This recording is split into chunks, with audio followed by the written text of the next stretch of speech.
Lolong di pa raw tapos ang laban, may part 3. Usap-usapan ngayon sa social media ang posibleng pagtatapos ng Lolong 2 Bayani ng Bayan, ang sikat na action fantasy series ng GMA na pinagbibidahan ng aktor na si Ruro Madrid. Habang papalapit ang huling episode ng ikalawang season, maraming netizens ang nagtatanong kung magkakaroon pa ba ng ikatlong yugto ang kwento ng bayaning si Lolong. Lalo pang umingay ang spekulasyon matapos magbahagi si Ruro ng ilang larawan at video sa kanyang Instagram account noong ika-13 ng Hunyo. Ang mga ito ay kuha mula sa kanilang huling taping day para sa season finale ng Lolong 2 kasama ng mga litratong iyon ay ang isang makahulugang mensahe na tila puno ng emosyon at pasasalamat mula sa aktor. Ayon kay Ruro, halos 8 buwan niyang ibinuhos ang kanyang oras, lakas, at emosyon sa paggawa ng proyektong ito. Hindi raw naging madali ang kanyang pinagdaanan, may mga pagkakataong sugatan siya.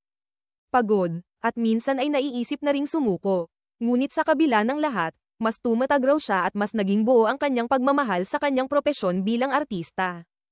8 buwan ng buhay ko ang binuhos ko rito. Hindi naging madali, may mga sugat, pagod, at pagkakataong muntik na sumuko. Pero sa bawat laban, mas tumibay ang loob ko. Mas lumalim ang pagmamahal ko sa ginagawa ko, pahayag niya. Dagdag pa niya, mahalaga hindi lang ang resulta kundi ang proseso ng paglalakbay. Araw-araw raw ay pagpiling lumaban. Pagpiling magpakatatag, at higit sa lahat, pagpiling maniwala sa sariling kakayahan at sa proseso ng paglago. This reminded me, it's not always about the end result, but the journey that shapes you. Yung araw-araw na pagpili na lumaban, magpakatatag, at maniwala sa proseso, dagdag niya.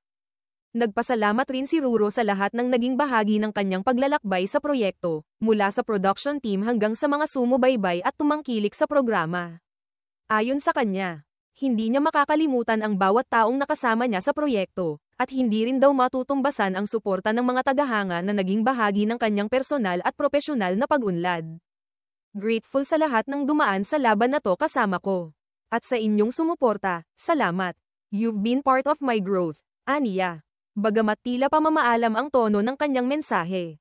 Nagtapos ito sa positibong pangako, na hindi pa rito nagtatapos ang kanyang kwento. Mas malaki raw ngayon ang kanyang pangarap, mas buo ang kanyang loob. At mas gutom siya sa mga susunod pang oportunidad. It was a good run. And now, I'm walking into what's next, wiser, stronger, and hungrier than ever.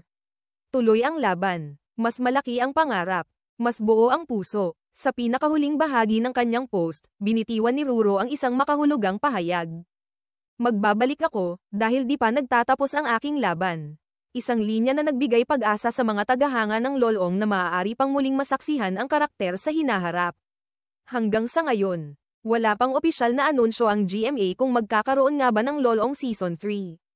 Subalit sa dami ng mga nanunood at sa init ng pagtanggap ng publiko, hindi malabong magbukas muli ang pintuan para sa panibagong kabanata ng kwento ni Lolong.